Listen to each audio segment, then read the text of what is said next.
Okay, my friends, this is going to be fun. I had a friend ask me about opals and what's the deal with opals. And I said, okay, well, I'll go through it. Opals are constructed of transition metals. I made mud fossils years and years ago. This one here, and I made some other ones that are actually turned into tissue, hard tissue. All right, now, you see this region here? It's green. Why is it green? That's copper. Copper is highly conductive. Your ventricles, your heart valves and chambers are doing this all the time. There's a lot of conductivity there. And there's a lot, literally, I'm serious, because electron flood theory is all about everything made out of electrons. There's no such thing as neutrons and protons. They are literally constructed of electrons. And there's certain frequencies, which the Earth is surrounded by, that stabilize all of these molecules at certain atomic ranges. And hydrogen is not one big proton and a tiny little electron. Hydrogen is 1,837 electrons and then one around it that can't quite get in, wants to. All right, that's what hydrogen is. Helium is 4 times that big, really, and it has the electrons just fill up as much as it can be there, and there's no more can go and no more can come. So this is very unstable, the hydrogen. Hydrogen wants, that other electron wants to come in, or another one wants to add on, and then you got hydrogen 2, hydrogen 3, and you got isotopes, and it's a mess, to be honest with you. They know Bohr theory is wrong. So here's your transition metals. These are your transition metals. All those colors are the transition metals, and I'm going to show you them in the mud fossils. I have them in all the different colors as well. And they're all from mud fossils, and they're all from bodily tissues, and they're all from transition metals, and that is the chemistry of life. These are these little colored things. When they move through your body here in the blood, they grab onto molecules. They carry them around, they drop them off, carry them around, drop them off, carry them around, drop them off. Go through your lungs, pick up the oxygen, go get rid of the carbon dioxide. They go through your liver, through your kidney, your heart. Everything gets cleaned, starts over, and so forth.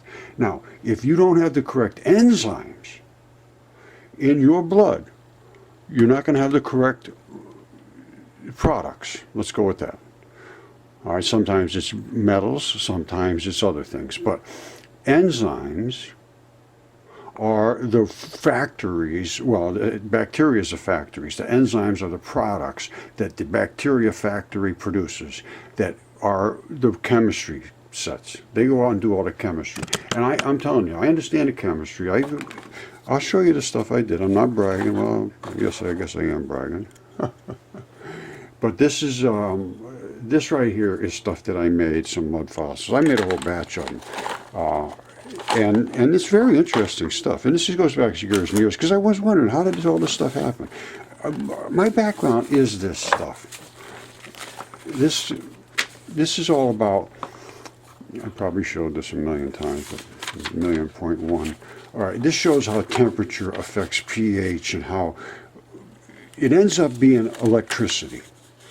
pH is literally electricity, and I worked it all out, how much electricity is going to flow during how much temperature changes and what kind of resistance values and, you know, potential energies and all that business. Powers and watts that comes out depends upon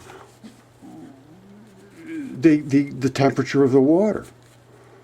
I mean, the pH of the water. It's just a lot to it. It's a lot more than what I just showed you there. But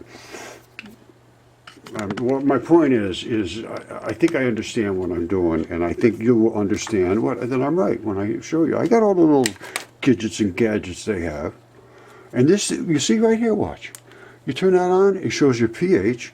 7.6, but you have to tell, well, what's the temperature? 73 degrees, 72.9. That's going to change depending upon the temperature. And then you have to calibrate it depending upon, you know, like find your pH 4, but it's got to be the right temperature. If it's the wrong temperature, you're going to go pH 4 and you're going to have, it's going to be pH 4 point something else. So you got to be in the right temperature range, and then you've got to have the right pH calibrated to these kind of things here, and then you can go about finding a lot of things. Now,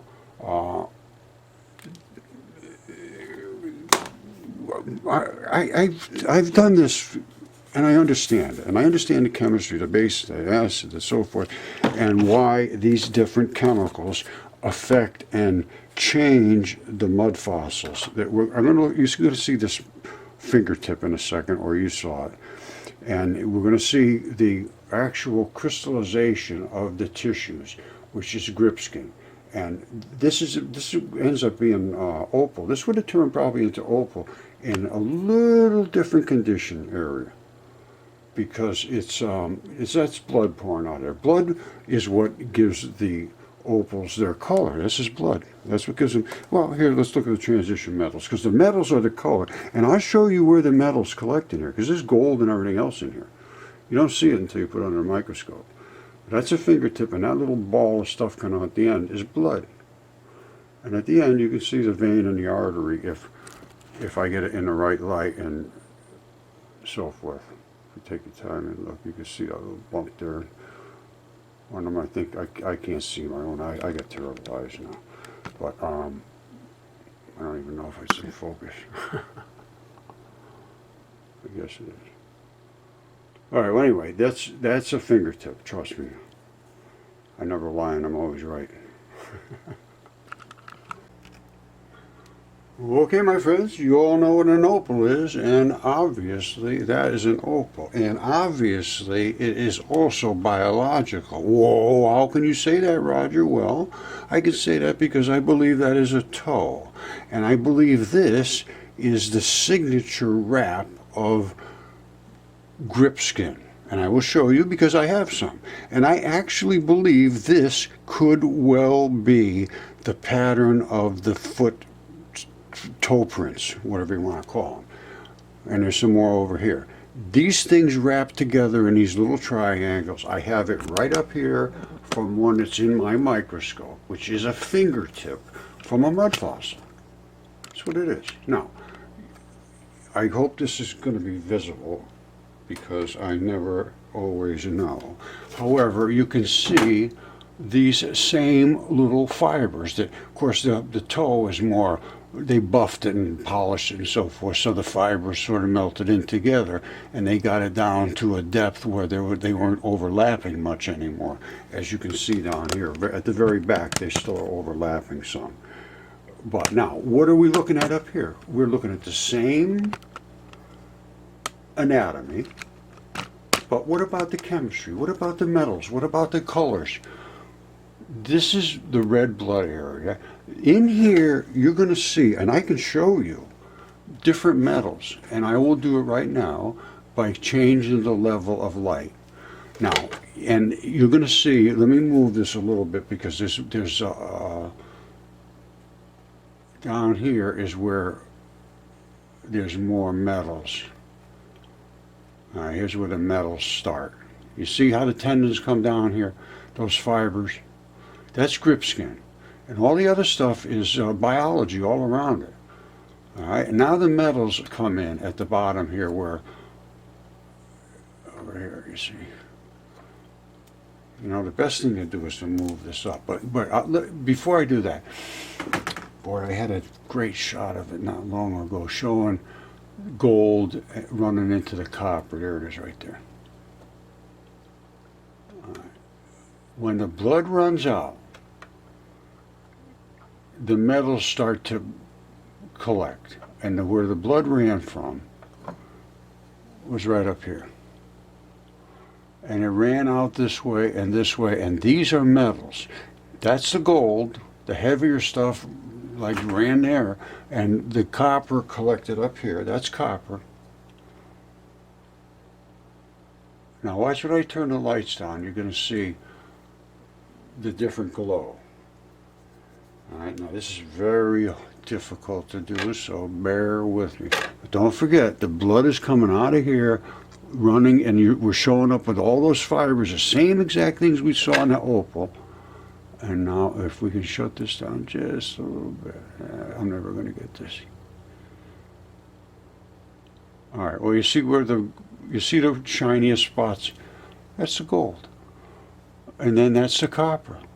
Now, if I came way up higher, we could see it better. Hold on. This microscope's pretty cool. I like the way. Hold on. There it is. Now we're going to be able to see the metals. I can see them already starting to show up. All right, you see that now. Hold on. You see where they are? Well, here, let me shine it up bright. That's the fingertip. Let's get a good look at everything. That's the fingertip. That's where the blood came out of the tip of the guy's finger, or person's finger, or whatever. But it appears to be a human fingertip. Now, that's where all the blood and so forth gushed out right there. You see all the fibers? That's the same thing we saw. I have a little leveler piece of wood here that usually works pretty good. There, that goes. That's not too bad. Okay, here's what happened. We saw the blood bubbled up at the end. Now, this is where it crusted over the blood. So this is where the fibers stick out from underneath.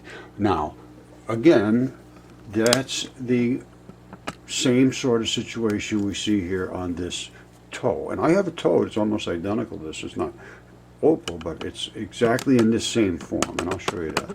Now, but this is a fingertip. However, grip skin is grip skin. And your fingertips and your toes and your palms and so forth have the same stuff. Very, very fibrous. So we saw where the blood was running out from before, and then we saw all the different metals coming out from it. I mean, that's what it is now. And down here is where it broke through where the skin was, and then you go into the tissue. Now, let me see if I can turn it down, and we'll see. Whoops. Boy, I tell you, this is not forgiving. You touch the wrong thing, buddy, and you get... Ah, here goes.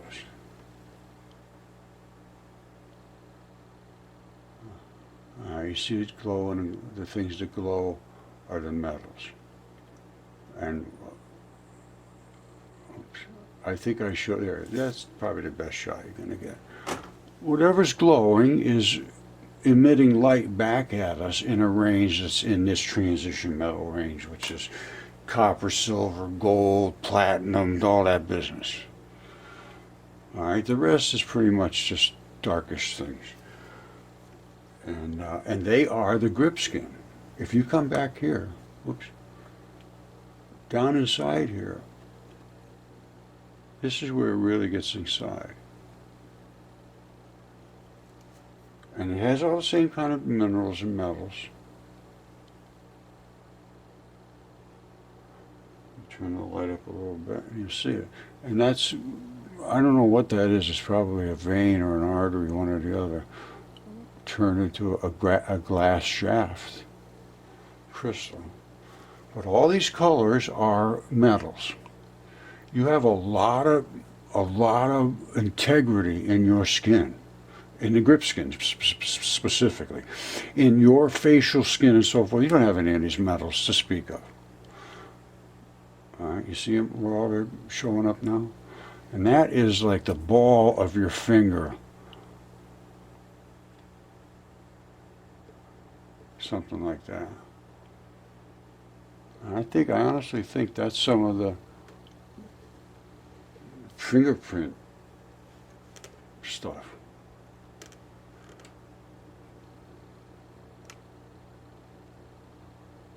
That's the grip skin. All the metal spewing out from the blood, and it congealed around here, but this spot here apparently broke off of there. Further out to the tip is where we have the blood that's coming out. And these will all make minerals. I'm sorry, crystals. Blood creates crystals because they're transition metals. They will start to accumulate. There it is right there. You see it?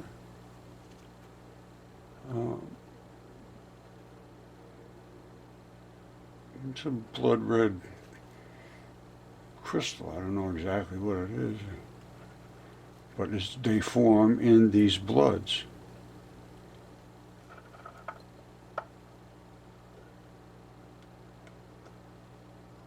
Sometimes they're big, sometimes they're little. Now I got a couple big ones over here that would be literally opals. Now this I think would have turned into an opal at some point if it was in the right type of a pH, because it's got the minerals still built into the tissues. Usually they sort of wash themselves out. Let me show you a couple. A heart. Well, again, I think they're both hearts. Hold on. Okay, my friends, I know you've probably seen this. I got from my friend Becky Dorius. It's an abrupt transition of selenite, which is in tendon. Now, it is basically the same as this, but there's no leftover transition metals. Now, why? I can't say for sure. But I looked in here, not real careful, but I can see a ferrous oxides. Now, why only the ferrous oxides, I can't tell you. But then I also have these other ones here, which this one is, I believe, a heart. And that would have been saturated with red blood and all kinds of different colors but somehow they all got out of there. And I'm pretty sure that's a heart. I can see a couple vascular areas, very difficult to see. But I believe that was a heart, and that is the really fibrous heart tissue. And I believe this is also a heart. But this one was in a different condition. You see the black and the red, and then the quartz in the middle of it. That's black is used blood, and the red is still oxygenated blood.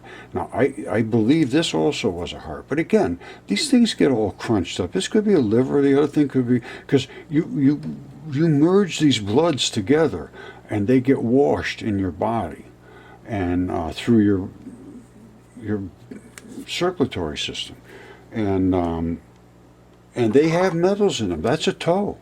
That's the red blood left over in a toe. And there's actually still bone in that toe. And then these I've looked at very carefully. And, you know, I'd love to have people take an interest in this, and I'd show it, you know, the details. But I can't do this myself. I just can't do this much more myself. So if somebody would present this, I have a lot of evidence to present. It's compelling evidence. It's just not something you can just brush aside easily.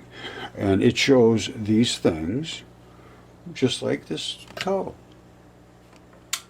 Right up here. Or a finger. That's a finger. And that is literally the same stuff as we were just looking at in that. Now that's as the light comes up, we start to see the transition metals, and then we see the structure, and then down here we see still more bodily fluids, and on the other side is where the grip skin kicks in and we get all this fibrous stuff. That's on the pad side of your finger, the grip skin, and there's all the metals and the same stuff I showed in the opal, except it didn't go all the way to opalization, which has to do with a lot of chemistry and what gets left over after the chemistry invades in aqueous solutions. That means watery solutions. I can put chemistry in there and it'll just destroy it. But if it's in aqueous solution, it goes through and it takes out all kinds of things with it. And they take out all kinds of organic molecules that they normally like to move around. That's what their job is. In your body, they don't just go there and stay there forever. They're always doing something. Their nature of molecules in organic substances is to move with the flow. They go with the flow. As blood passes through, they're just always doing what they do. And then when it stops, they collect together, and the denser ones collect lower, and the less dense ones collect up higher. That's why when they find gold in veins and so forth, sometimes they find the gold right attached to the copper and all that business. I did a video on that the other day. Anyway, these are transition metals. Time to take this a little different. I'm going to go through opals. I got so much stuff. And you know, at some point I'm going to stop breathing oxygen, and then it's going to be all over. So I'd like to get this out there and have somebody take some kind of interest in it. Otherwise, you know, it's unbelievable to believe, but it could just all be forgotten again. Velikovsky had all the evidence, every bit of evidence, and people now, even the scholars, I say to them, what about Velikovsky? Who? Who's that? Who's that, an opera guy? I have no clue. It's if they're told to say something, they say it. Now, I'd like to have some conversation on the things I present. Why not? That looks pretty compelling to me. And here, let me show you the toe. In the right conditions, virtually any organic thing can turn into an opal. Virtually any of them. That's an eyeball, and that's the strap for the eyeball. That's the socket of the eye. And you see the different colors? Well, the different colors indicate different transition metals, and the different transition metals indicate different molecules that construct the region that these tissues occupy. Simple as that. All right, opals and all the other colors I just showed you are ionic colors from transition metals and their compounds and complexes in blood specifically. And the colors can vary depending upon the charge on that metal ion and the number of the groups of atoms called ligands. Those are the little attached atoms that attach to the metal ions in aqueous solutions, aqueous solutions. They have to be in watery solutions. That's what ends up giving you all these different color changes, because they occupy areas where a seed starts. The seed is one of these metal molecules, and it attaches to other molecules in such a way that it forms colors. Now, copper, you see copper down here, they're showing us blue. Well, I'm finding copper is really green, and everybody knows it's green. I don't know why they show it as blue here, but it must have some other attachment to some other molecular arrangement. I don't really care at this point, because I fully understand now these transition metals are from your blood. They flow through your body. They are ligand attractors. They grab molecules, they deliver them, they pick up other molecules, they flow through your membranes, what they call the squamous cells in your lungs and so forth, and also other areas in your body. There are membranes that let in and out good stuff and bad stuff to make you function. And they are dependent upon enzymes to make these molecules do what they have to do. The enzymes are only there because of bacteria. Bacteria is only there because you have not destroyed your gut. If your gut doesn't have the correct bacteria, none of these things are going to happen. You're going to be sick. So we've gone from opals to being sick.